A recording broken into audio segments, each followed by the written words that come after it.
جی بسم اللہ الرحمن الرحیم۔ میئر کراچی مرتضیٰ وہاب، چھوٹا بھائی اور اس شہر کا میئر، آج میرے پاس جب یہ گورنر ہاؤس آئے، کیونکہ کل میری ان سے فون پہ بات ہو رہی تھی، میں نے ان کو بتایا کہ میں اسلام آباد جا رہا ہوں اور جو آپ نے خط لکھا ہے اس پر کچھ باتیں آپ سے سمجھنی ہیں، تو انہوں نے کہا میں گورنر صاحب کے پاس آ جاتا ہوں، اور ہم نے بیٹھ کر ابھی اس پر تفصیلی بات چیت کی ہے۔ میری ابھی تھوڑی دیر بعد اسلام آباد کی فلائٹ ہے، اس پر ہم نے بات چیت کی، اور آج میچ بھی ہے پی ایس ایل کا،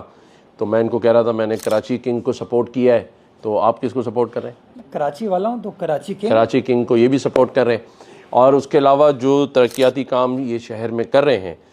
خاص طور پہ انہوں نے ابھی مجھے بتایا کہ ہب ڈیم سے پانی کا جو لانے کا سلسلہ ہے اس پر میں نے بھی ان کو کچھ باتیں کی ہیں، ان سے میں شیئر کروں گا۔ یہ آلریڈی اس پہ کام کر رہے ہیں۔ عباسی شہید ہاسپٹل اور باقی جو کام اس شہر میں کیے جا رہے ہیں اس پر ہم دونوں کے درمیان بات ہوئی ہے، اور یہ بھی طے ہوا ہے کہ کئی دنوں سے کچھ سیاسی بات چیت ان کی طرف سے اور ہماری طرف سے ہوتی رہی ہے، تو اس پر آپ کا کیا ارادہ ہے؟ اس کو سیز فائر کر رہے ہیں یا اور کنٹینیو کریں گے؟ دیکھیں گورنر صاحب، ہم سب کا مقصد بڑا کلیئر ہے، شہر کی ترقی کرنا۔ آپ نے ایک اچھی آفر دی تھی شہر کی تعمیر و ترقی کے لیے، اس آفر کے بیسس کے اوپر میں نے آپ کو ایک درخواست کی، اور خوش آئند چیز ہے کہ اب آپ درخواست کو انشاءاللہ لیٹر آپ لکھ چکے ہیں اور آپ فیڈرل گورنمنٹ سے آپ رجوع بھی کر رہے ہیں، تو میں پر امید ہوں انشاءاللہ کہ مل کر اس شہر کی تعمیر و ترقی کا کام کریں گے، بیکاز شہر ڈیزرو کرتا ہے کہ کام ہو شہر کے اندر، اور انشاءاللہ جو بھی مل کر کام کرے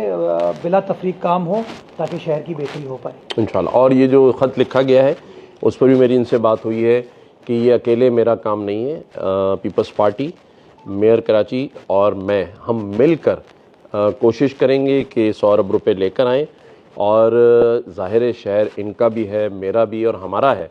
تو کوئی بھی یہ نہیں چاہے گا کہ شہر کی ترقی نہ ہو، نہ یہ چاہیں گے نہ میں چاہوں گا ایسا۔ تو یہ جو پیسے لانے والی بات ہے وفاقی حکومت سے، اس پر بھی ہم مل کر کوشش کریں گے انشاءاللہ تعالی۔